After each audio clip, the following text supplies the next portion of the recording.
Welcome to the Real News Network. I'm Mark Steiner. Great to have you all with us once again. The impeachment, yes, it's going on, and that process is rolling along. There are still so many questions to be answered. There are many who think the impeachment process itself will backfire, rev up Trump's minions to victory in 2020, and that there really isn't a there in terms of what the impeachment has to prove. Reminding ourselves what the Constitution said, let's listen to this again. The Constitution says what? The President, Vice President, and all civil officers of the United States shall be removed from office on impeachment for and in conviction of treason, bribery, or other high crimes and misdemeanors. So people are asking, is this, the impeachment, the right political strategy? Some would argue that Trump doesn't need to tell the truth. He just needs to muddy the waters. And that's enough, all he has to do.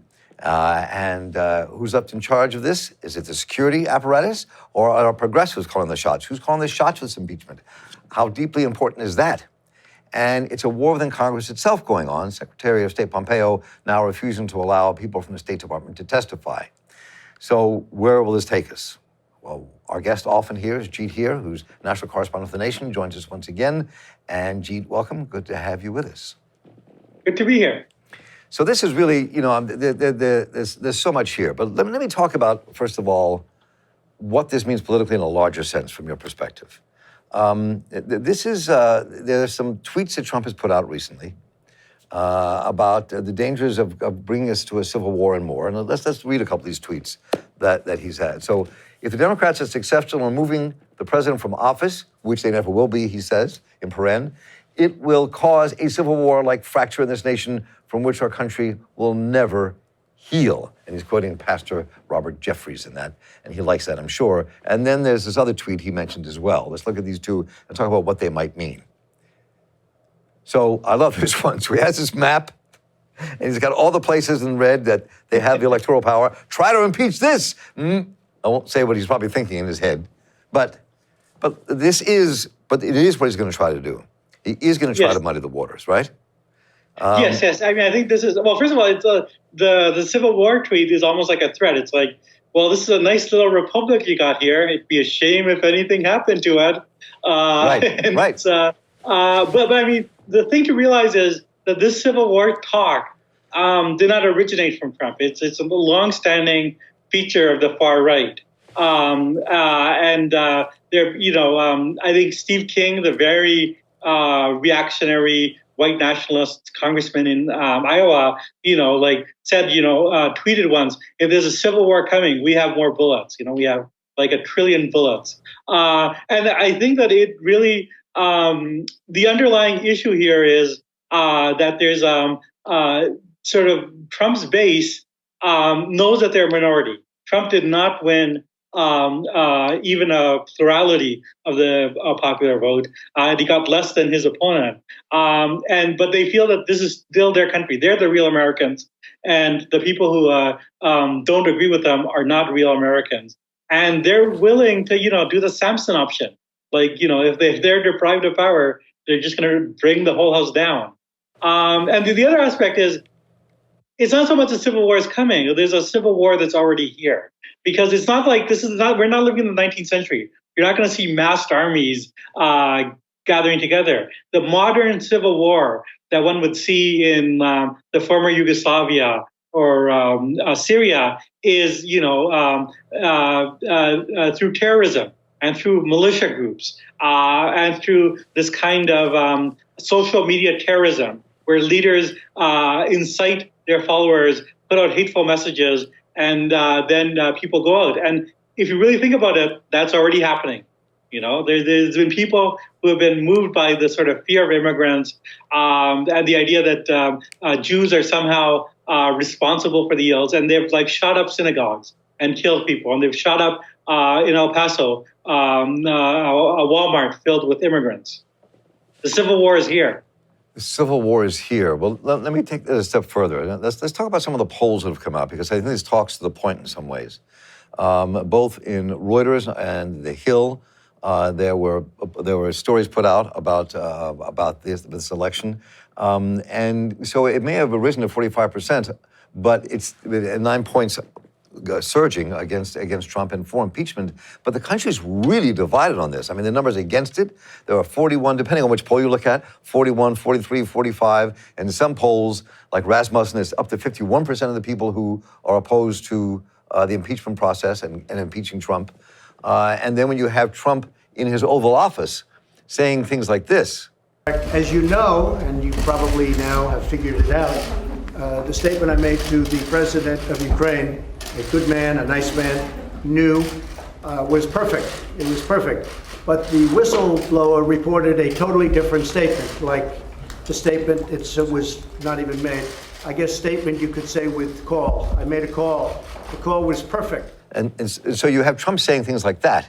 And so this is, I mean, so talk a bit about your understanding, or your sense, your theory, about how really divisive this is when you talk about we're in a civil war. How dangerous do you think it is? I think it's a very dangerous period because basically what you have is a president who's, by evidence, seems to have committed some serious crimes, and he's willing to, incite his followers to attack people. He's not only said, we'll find out who the whistleblower is. He actually, said, well, there's treason going on, and I wish we had the old solution to treason, which is execution, right? Right. This is very scary. I mean, that in itself. And basically what Trump is saying and what the Republicans around him are saying in his cabinet, what they're saying is that they will not abide by the Constitution. They will not be held accountable by Congress. And we see that with Pompeo telling State Department employees not to take deposition, right? So right. It's really going to come. I mean, there's larger theatrics, which are very scary and which I think could incite real violence. And then there's also the constitutional issue, like what happens if Congress tries to subpoena people and they don't come? What happens if the president refuses to abide by Congress? And the Democrats, and I hope they do this. I hope they have the internal fortitude, the steel to do this. They have to steel themselves up, and they have to use the powers that they have and go to the courts and threaten people with jail time, and if necessary, jail people. So this is where we've come to. So you're actually saying the Democrats, if they're serious about the impeachment, they have to almost they have to stand up as if in a war, really push this hard and be fierce about it. They have to push this hard, yeah. I mean, I wouldn't use a war metaphor because it's not like they're doing anything illegal. They have to actually use all the power that they have. Congress actually has a lot of constitutional power, and they have to actually. But it's a very tough message to actually send people to jail for failing to abide by congressional subpoenas. But that has happened in the past. And it happened, during Watergate, and I think it's something that, needs to be done. Well, if you look at, let's take a look at this little piece here, because part of it is, as I said in the opening, about muddying the waters. And in some senses, that Trump and his minions only have to muddy the waters. And here you have the House Minority Whip, Stephen Scalise, and I think this was on Fox, if I have that correct. This is what he had to say, and let's kind of wrestle with a bit with this. Speaker Pelosi jumped the gun 2 years ago. I mean, she's been, and many of her members have been calling for impeachment. She's been enabling that. And in fact, it was a tweet from AOC over the weekend that was really kind of threatening and saying that the Democrats are the ones who are committing a scandal by not impeaching the president. And lo and behold, 2 days later, she calls for impeaching the president. And when pressed to say, name a single high crime or misdemeanor, the majority leader at the time couldn't even list one.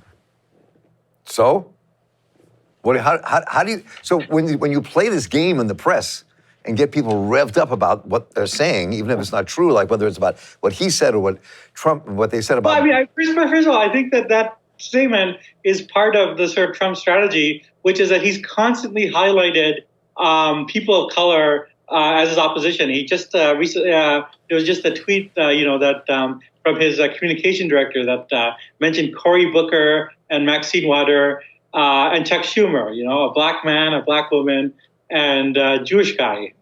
So I think we kind of know what's going on there. And that also speaks to this issue of civil war. I mean, the larger issue is, yes, the congressional left has been on the forefront of this for the very good reason that they represent the constituencies that have been most hurt by Trump and have felt from the beginning that there was like a lot of serious offenses. And one could mention, like the Ukraine business is the latest thing, but there's been a lot of things that Congress could and should have gone after Trump for from day one. There's the emoluments, the whole issue of that he's been enriching himself as president. There's the sort of threats that he's put on Twitter and against his political opponents, calls to jail his political opponents. All of that has been abuse of power, which Congress has let slide. So let's not say, like Pelosi was pushed to impeachment. Like the real question is, why did it take Pelosi so long?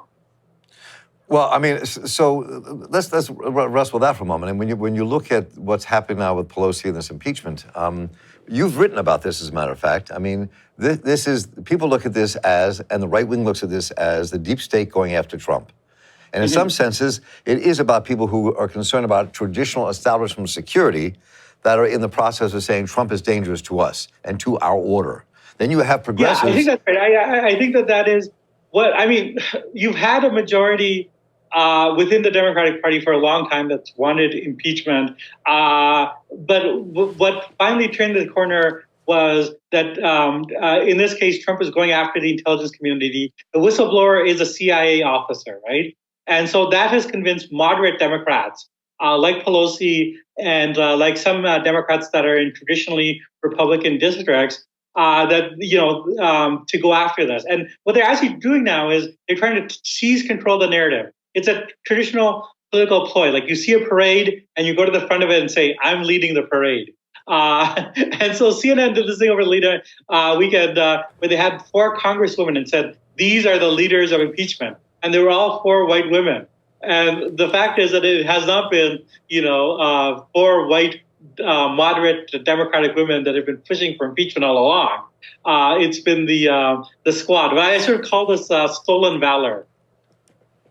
And it made me think of one of the tweets of this, I think it's called Play the Trump Card tweet, where they had a picture of the revolutionary soldiers as a response to what's happening to Trump. And I mean, that's a serious call to arms in this, right? And so no, I think you're going to see a polarized country. And what you're seeing in the polls is Trump is losing some Republicans, but he's also some of them who has had doubts about him. But some of the more, but there's other Republicans who are kind of like soft Trump supporters that are very partisan Republicans, and they're moving towards him. And so you're going to see a very I mean, impeachment is a divisive issue. Politics is divisive. Right. It involves arguments, and you're going to have a lot of very bitter arguments coming out of this. So if you look at this, as we close here, I was thinking about it, even in the magazine that you work with and write for, The Nation, there's an argument going on about whether the impeachment would make any sense or not.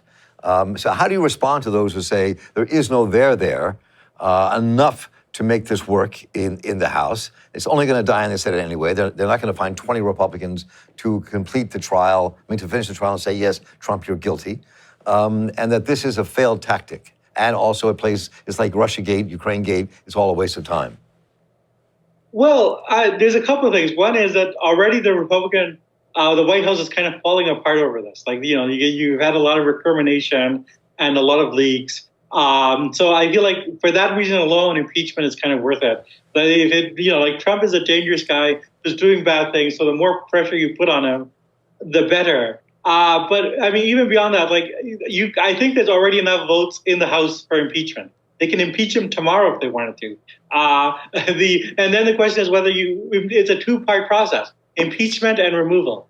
You can impeach him, then will it go to the Senate, and will the Senate vote to remove? And I don't think right now it doesn't look like it. Right. There's some reporting that there's some Republicans are having doubts, but still, even if you don't remove, what you're going to have is these Republicans will have to be on the record saying that they think that everything Trump has done is acceptable. They think that using the office of the presidency to go after political opponents, which is what the Ukraine business is all about, and not just in Ukraine, but in Australia, in many other countries, the Republican Party is going to have to sign on for some of the worst things that Trump has done. So I think that's good. I think that's good for the Democrats. I think it's good for politics. Let them own this. And we'll see how these hearings roll out and what is divulged in these hearings, and look how they're going to muddy the waters. We'll come back and wrestle with this some more over the next several months. Jeet, you and I are not going anywhere. We're going to be doing this for a bit, I think. That's right. We will. Yes. Jeet, here, it's always a pleasure to have you with us. You can go back and take care of your kids now for a while. Okay, great. Thank you. Thank you so much for joining us. It's always great to talk to you. Great being here. Yeah. Take care. And I'm Mark Steiner here for the Real News Network. You know, the impeachment's at the top of our list and your list. We have to watch this, see where it takes us. We may have joked at the end, but it is not a laughing matter. And I'm Mark Steiner here for the Real News Network. Thank you for joining us. Take care. Hey y'all, my name is Tharna Noor and I'm a climate crisis reporter here at the Real News Network. This is a crucial moment for humanity and for the planet. So if you like what we do, please support us by subscribing at the link below. Thank you.